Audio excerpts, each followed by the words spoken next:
Sir ये बताएं कि आपने कहा था कि इस्लामाबाद वापस जाऊंगा तो पंजाब हुकूमत लेकर जाऊंगा, तो आप क्या जा रहे हैं? जी बिल्कुल। जो चौधरी परवेज़ लाई है, ये माइनॉरिटी चीफ मिनिस्टर है, उसके पास वोट ऑफ कॉन्फिडेंस नहीं है। ये बाइकआउट क्यों किया गया? ये जालसाजी कर रहे हैं। बाइकआउट क्योंकि उन्होंने वोटिंग के अमल में हमें शामिल नहीं किया।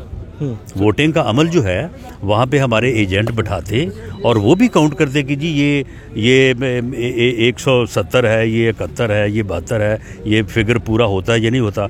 अब वहाँ पे तो उनका वो खड़ा है अनायत लक, जो उनके कहने के ऊपर हर काम करने को, गलत काम करने को तैयार है। अब वो ये कहे कि जी ये तो 192 लोग थे। अब आप क्या करें? तो फिर हम इस प्रोसीजर का हिस्सा क्यों बने? नहीं, मामला सब जुडिस है, मामला तो अदालत में है, फैसला अदालत ने करना है। सर ये आवाम ये जानना चाहती है कि क्या महंगाई इतनी हो गई है तो आवाम चाहती है कि हमारा भी कुछ सोच लें, तो आवाम का ही सोच रहे हैं और आवाम को के लिए बहुत बड़ी खुशखबरी है जो जिनेवा कॉन्फ्रेंस की कामयाबी है।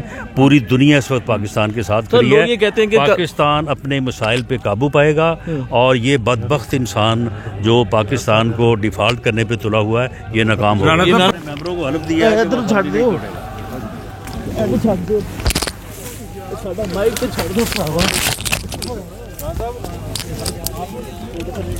आजा